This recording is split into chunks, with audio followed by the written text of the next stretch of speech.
this is 4. This is last video because I'll do 4 and 5 on this one.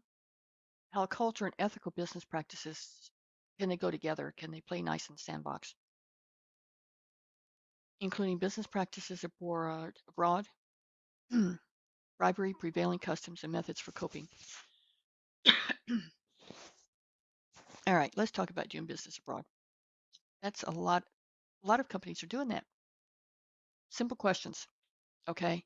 The appropriate amount of money to spend on a business gift, legitimacy of payments to agents and distributors to expedite quote unquote businesses.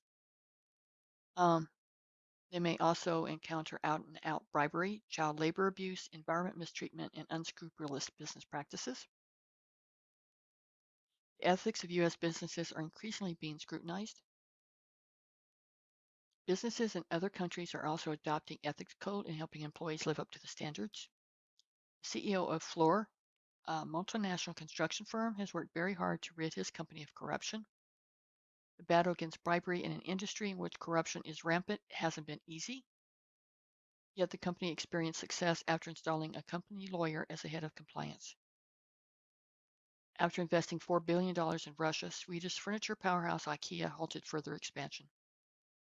Safety inspectors expecting bribes with withholding permission for additional stores outside Moscow. The company cited zero tolerance and refused to pay up. Bribery in Russia serves the personal enrichment of law enforcement and other authorities to the tune of $300 billion annually. Anti-bribery laws. The United States is not highest on the index of least corruptible countries, but it has taken the global lead in fighting corruption. 3 decades ago, 30 years ago, the United States passed the Foreign Corrupt Practices Act of 1977. Okay. What this does is it prohibits payments to foreign officials for the purpose of obtaining or retaining business.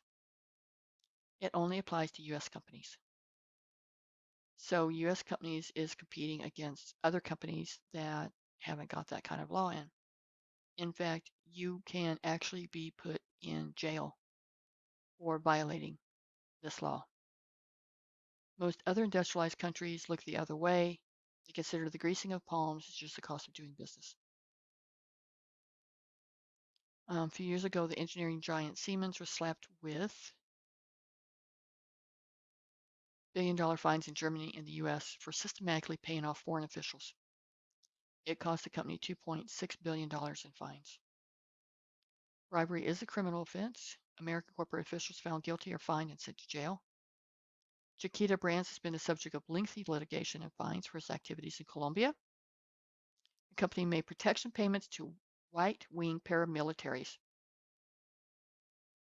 Domestically, the Sarbanes-Oxley Act is a tool in the anti-corruption battle, forbids off-the-book bribes.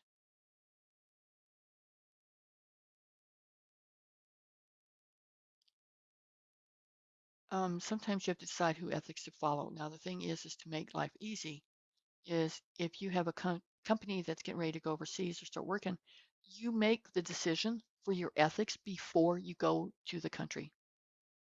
And you make sure you don't fluctuate from it. A lot of companies have what's called a code of ethics, and it's very general but yet specific. And that's what they value and that's what they go by. So second paragraph, in some cultures, grease payments to customs officials may be part of their earnings. In parts of Africa, a family celebration at the conclusion of a business deal includes a party for you, which you're asked to pay.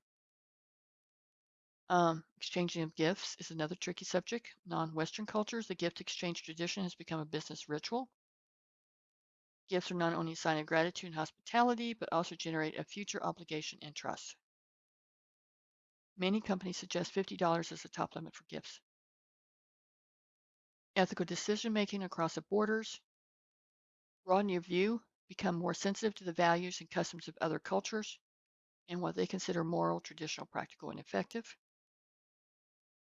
Avoid reflex judgments, find alternatives, refuse business if options violate your basic values. Embrace transparency, don't rationalize shady decisions. It's either bad or it's not. Resist legalistic strategies. And so here comes the questions in your 1.2. in one of your assignments. I think it's the 3.15, I think, where you have to work with a bicycle manufacturer that took their American type attitudes and business into different countries and didn't do so hot. It's one thing you have to do. And then there's another one where you have to look at different things that are happening. And then as far as saying a response, you have to answer these questions. Objective 5, which is our last one, workforce diversity, benefits and challenges. Diversity and its advantages as society and workforce become more diverse, successful interactions and communication among various identity groups become distinct in 3 areas: consumers, work teams, and business organizations. Diverse staff is better able to read trends and respond to increasing diverse customer base. Work teams, chapter 2, we're going to talk about next week, week 2. Employees today work in teams. Team members with different backgrounds may come up with more creative and effective solutions.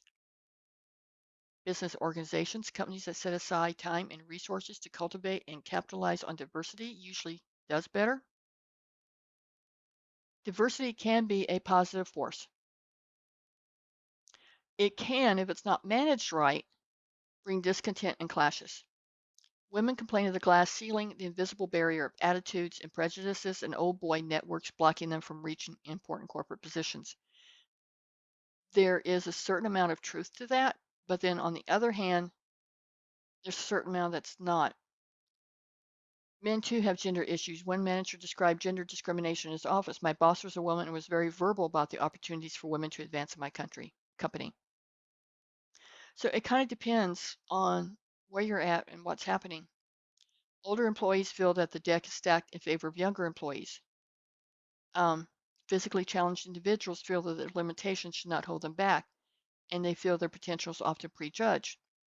Being an older employee, if I was to be out more in the mainstream of business working, I definitely would have a disadvantage because people think, well, you're not going to be here that long, you're going to be retiring soon, so why should we promote you? Because as soon as you get promoted and have to do work, you're going to be wanting to retire, so then I have to train somebody else. Okay. A lot of places think that they are capable of handling someone that's physically challenged, and they find out that they're not, and that can bring some conversations that some companies may not like. Some companies welcome it.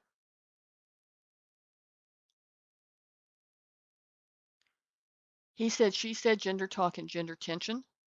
This is, I always find, Deborah Tannen, I heard her do a presentation one time on a video. You just don't understand men and women in conversation. She is an excellent speaker and she really brings some good thoughts.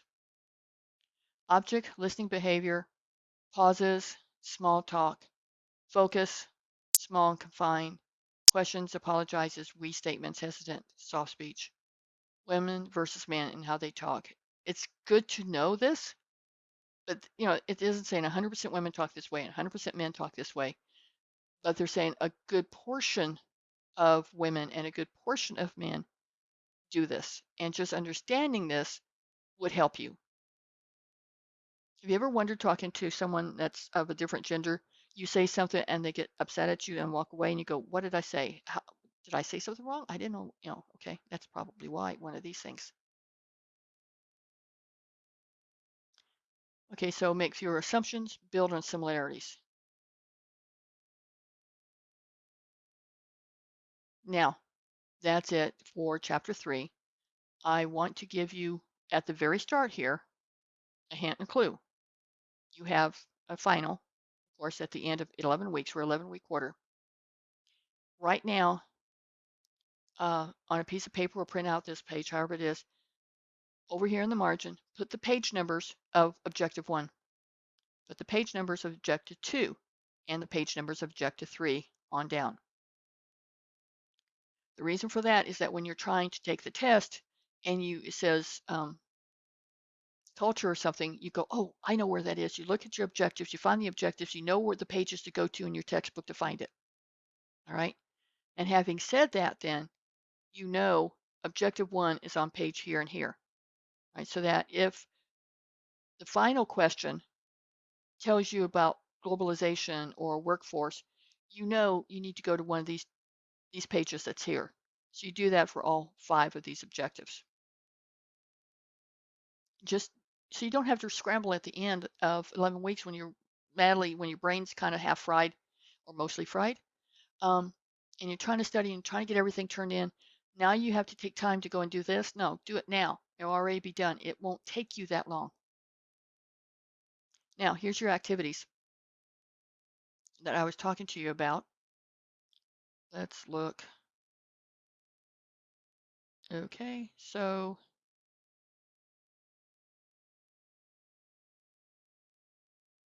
the assignments are 1.3 and 1.5. We already talked about that. And 3.7 for this one on page 1. Okay.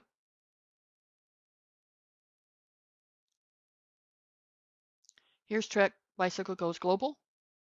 All right. So it says to read this. It doesn't mean you have to go research Trek. You can read it here, all about that there, and then their history here. And then based on principles you studied in this chapter, name several lessons that other entrepreneurs can learn from Trex International. Now, let me give you a clue. Many times you will have this down here, your task. 90% of the time, I will not have you go totally with the textbook. So the first thing you want to do is do this stuff in here first, or look here and compare. So here, discuss how information found on pages 99 to 103 can help Trek Bicycle and other entrepreneurs be more successful. Use complete sentences. Additionally, be sure to reference specific sections you're doing. So that's the sections up here on page 99 to 103. And as always, if you have questions, ask me and grade yourself. All right, take